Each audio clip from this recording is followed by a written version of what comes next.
بسم اللہ الرحمن الرحیم۔ فاوائس کے پیارے ناظرین السلام علیکم۔ میں آپ کو اپنے چینل فاوائس میں خوش آمدید کہتا ہوں۔ دولت عثمانیہ کے سلطان بایزید کی تابناک زندگی پر آج ہم اپنی ویڈیو میں بات کریں گے۔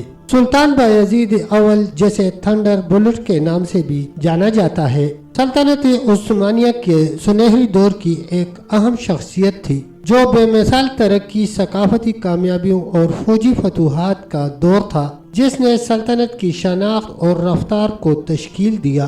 سلطنت عثمانیہ کے چوتھے حکمران کے طور پر بایزید کا دور حکومت عثمانی تاریخ میں ایک اہم موڑ کا نشان بنا اور اس کی قیادت نے سلطنت کی ترقی پر دیرپا اثر ڈالا۔ سلطان بایزید اول کو اپنے دور حکومت میں متعدد چیلنجوں کا سامنا کرنا پڑا، جس میں اندرونی کشمکش اور حریف سلطنتوں کی طرف سے بیرونی خطرات شامل تھے۔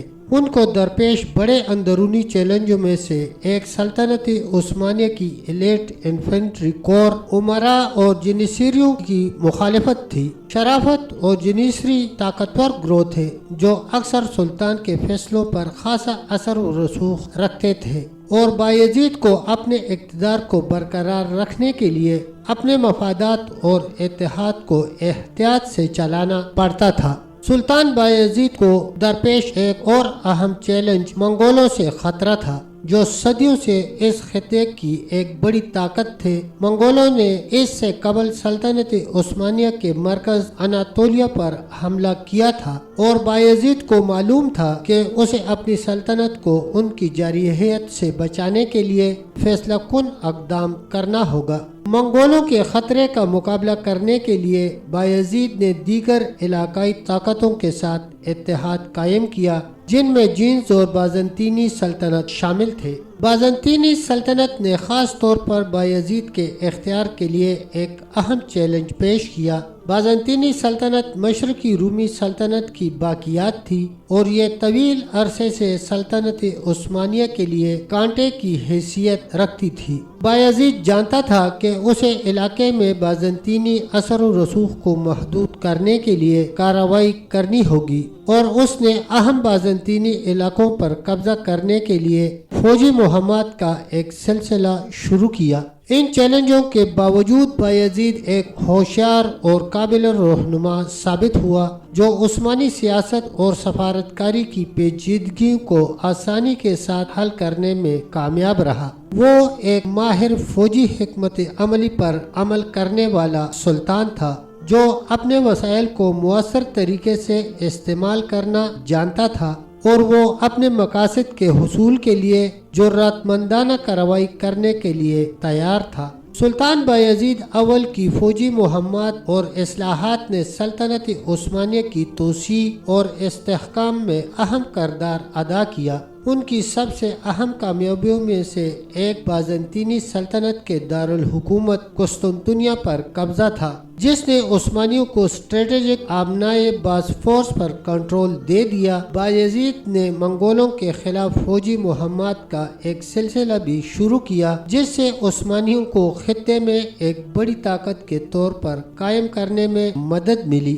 بایزید کی فوجی مہمات اکثر ان کی رفتار اور فیصلہ کن صلاحیتوں کی وجہ سے نشان زد ہوتی تھی، جس کی وجہ سے انہیں تھنڈر بلٹ کا لقب ملا تھا۔ وہ تیزی سے متحرک ہونے اور اچانک حملوں کا ماہر تھا، جس کی وجہ سے وہ اپنے دشمنوں کو چوکس کر سکتا تھا اور اسٹریٹجک فائدہ حاصل کر سکتا تھا۔ بایزید کی عسکری حکمت عملی اکثر غیر روایتی تھی، لیکن وہ انتہائی مؤثر تھے، اور انہوں نے عثمانیوں کو ایک غالب فوجی طاقت کے طور پر قائم کرنے میں مدد کی۔ اپنی فوجی مہمات کے علاوہ بایزید نے اصلاحات کا ایک سلسلہ بھی نافذ کیا، جس نے طاقت کو مرکزیت دینے اور عثمانی ریاست کو جدید بنانے میں مدد کی۔ انہوں نے ایک نیا انتظامی نظام قائم کیا، جس نے گورننس کو ہموار کرنے اور مرکزی حکومت اور صوبوں کے درمیان رابطے کو بہتر بنانے میں مدد دی۔ بایزید نے عثمانی فوج میں بھی اصلاح کی۔ ایک زیادہ جدید اور نظم و ضبط والی فورس بنائی جو بیرونی خطرات کا جواب دینے کے لیے بہتر طریقے سے لیس تھی۔ بایزید کے دور کی سب سے اہم لڑائیوں میں سے ایک 1389 میں کوسوو کی جنگ تھی، جس نے عثمانی تاریخ میں ایک اہم موڑ کا نشان لگایا تھا۔ یہ جنگ سربیا کی فوج کے خلاف لڑی گئی تھی، جس کی قیادت شہزادہ لازار ہیری بلجانوی کر رہے تھے، اور یہ عثمانی فتح کی فیصلہ کن فتح تھی۔ کوسوو کی جنگ بایزید کی عسکری ذہانت کا مظاہرہ تھی، کیونکہ وہ سربیا کی پیادہ فوج کو پیچھے چھوڑنے اور شکست دینے والی فتح حاصل کرنے کے لیے اپنے گھوڑ سوار کو استعمال کرنے میں کامیاب رہا۔ کوسوو کی جنگ نے سلطنت عثمانیہ پر دیر پا اثر ڈالا، کیونکہ اس نے بلکان میں عثمانی توسیع کا آغاز کر دیا تھا۔ اس جنگ نے بایزید کی ایک شاندار فوجی حکمت عملی کے طور پر شہرت کو بھی مستحکم کیا،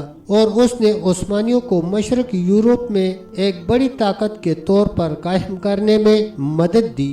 کوسوو کی جنگ کے دوران بایزید کی قیادت اس کی بہادری، چالاکی اور حکمت عملی سے نمایاں تھی۔ وہ ایک ہنرمند گھوڑ سوار کمانڈر تھا جو جانتا تھا کہ اپنے گھوڑ سواروں کو کس طرح استعمال کرنا ہے۔ جنگ کے دوران بایزید کی قیادت خطرے کو مول لینے اور اپنی فوجوں کو اپنی حدود تک پہنچانے کے لیے آمادگی سے بھی ظاہر ہوئی۔ سلطان بایزید اول کی وراثت ان کے وژن، قیادت اور تصویراتی ذہانت کا ثبوت ہے۔ وہ ایک حقیقی رہنما تھے جو عثمانی سیاست اور سفارتکاری کی پیچیدگیوں کو آسانی سے عبور کرنے کے قابل تھے، اور انہوں نے سلطنت عثمانیہ کی ترقی پر دیرپا اثر ڈالا۔ ویڈیو دیکھنے کا شکریہ۔ کمنٹس میں اپنی رائے کا اظہار ضرور کیجیے گا۔ تب تک کے لیے اللہ حافظ، اللہ نگہبان۔